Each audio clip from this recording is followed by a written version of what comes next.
Hello, dear students and respected viewers. Myself Deepak Kumar Thakur, guest assistant professor, Kamla Rai College, Gopalganj, affiliated with Jayaprakash university Chhapra.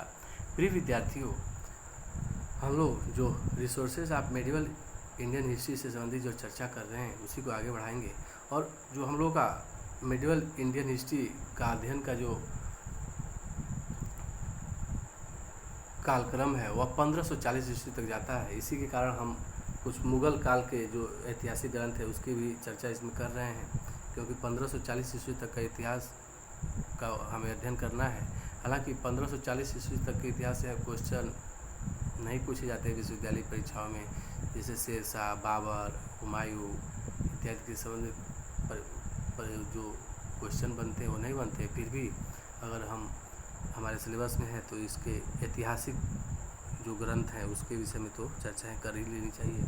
हम देखते हैं कि जो बहुत सारे दिल्ली सल्तनत काल जो हमारा जो सिलेबस है वह सल्तनत काल के अंतर्गत ही ज़्यादातर आता है।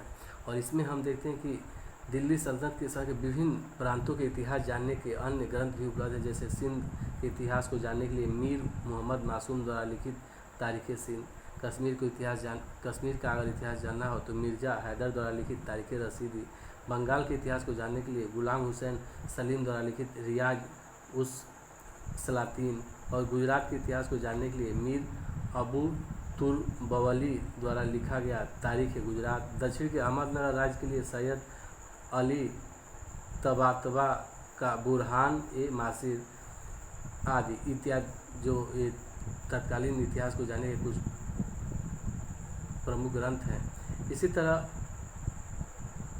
कुछ ग्रंथ जो संस्कृत में भी हम पाते हैं, और ईरान के राजदूत अब्दुल रज्जाक और इटली के यात्री निकोलो कोंटी के विजयनगर राज्य के संबंध में दिए गए विवरण भी बहुत उपयोगी माने गए हैं। और इस तरह जो दिल्ली सल्तनत के इतिहास को जानने के बहुत सारे महत्वपूर्ण साधन हम जो क्षेत्रीय इतिहास लिखे गए, जो राज्यों में लिखे गए, जो प्रांतों में लिखे गए, राज्य आधुनिक संदर्भ में है लेकिन उस समय के संदर्भ में प्रांत, सूबा या इता कहा जा सकता है, तो उनका भी इतिहास का अगर हम उल्लेख करें तो वो भी हमारे ऐतिहासिक साक्ष्य के रूप में मायने रखते हैं।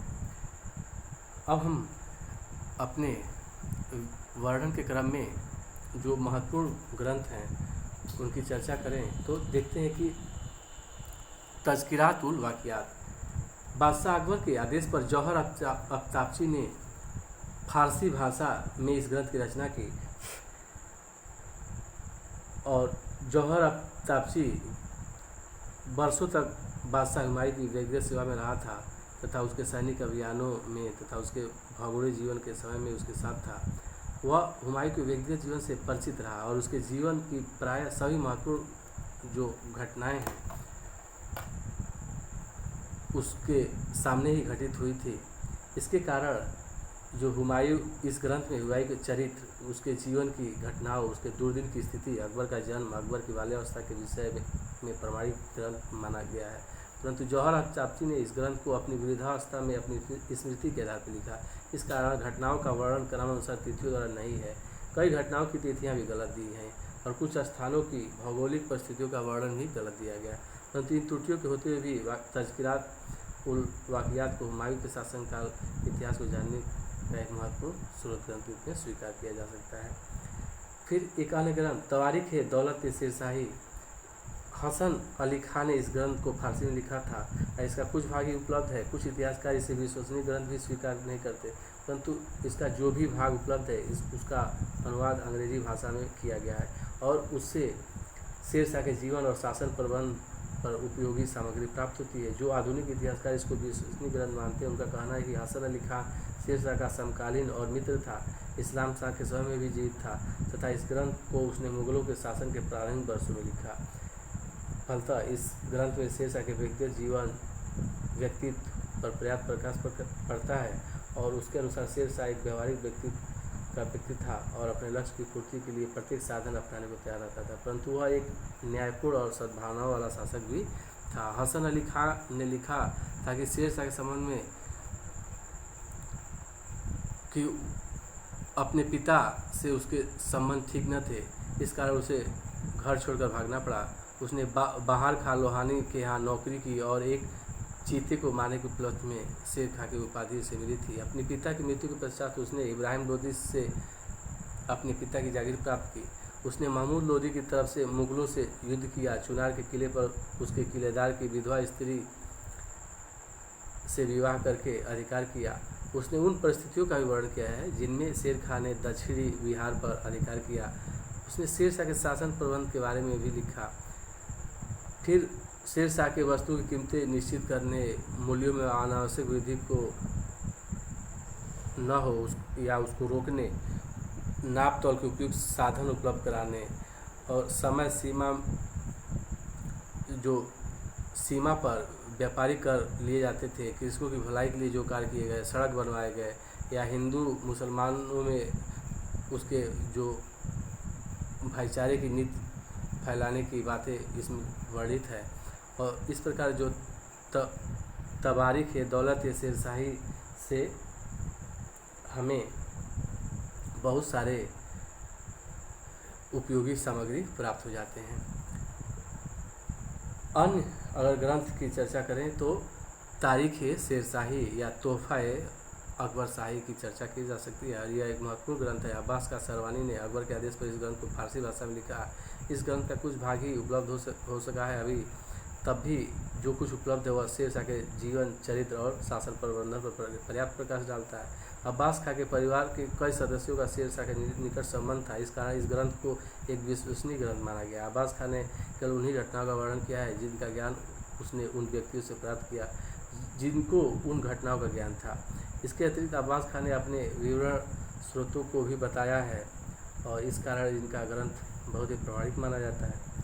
तारीख़ शेरशाही में शेर शाह के कई पूर्वजों का भी वर्णन किया गया। उसमें शेर शाह के जीवन, चरित्र से संबंधित घटनाओं का वर्णन है और इसमें वर्णन है कि शेर शाह का जन्म सुल्तान बहलोल लोदी के समय में हुआ था। उसका बचपन का नाम फरीद था। उसके पिता से उसका झगड़ा हो गया और पिता की जागीर का उचित शासन का भी कार्यभार इसने देखा था बचपन में।